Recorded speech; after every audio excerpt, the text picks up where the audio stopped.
Најприфатено, најсакано, најубаво, најповеќе свој, се осетив првиот пат кога пливав гол на дива плажа во Охрид. Тоа може би е еден од моите најинтимни моменти. Моментот кога се прифатив самиот себе, кога го прифатив своето тело како што е, како мој дом, додека водата кружеше околу мене. Тогаш бев најблиску до себе си.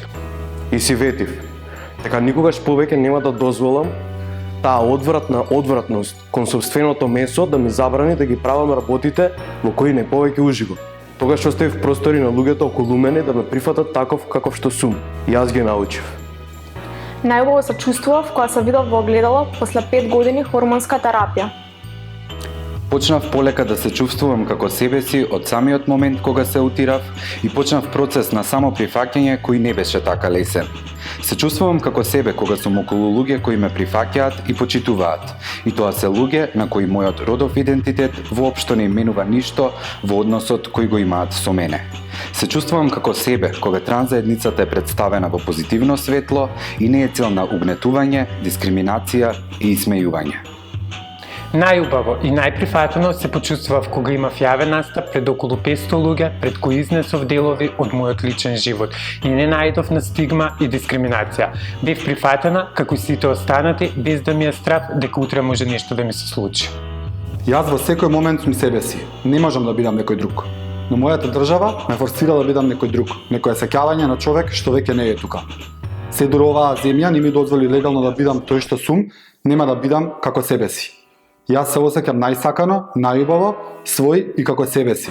Само кога замислувам или кога работам со заедницата да креирам земја што ќе ми дозволи потполно, без срам и без страв да ги осетам овие чувства.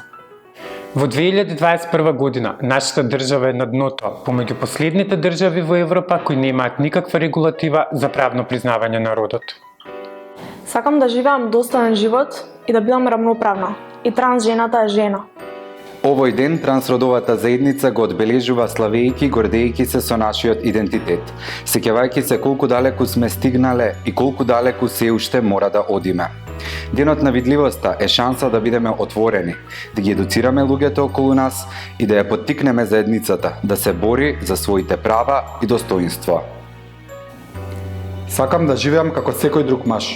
Сакам да ги користам здравствените услуги без да бидам испрашуван и омаловажуван за состојбата што не сум ја одбрал. Сакам да се едуцирам без да бидам дискриминиран. Сакам легално да сменам пол и матичен број за да можам да бидам вработен.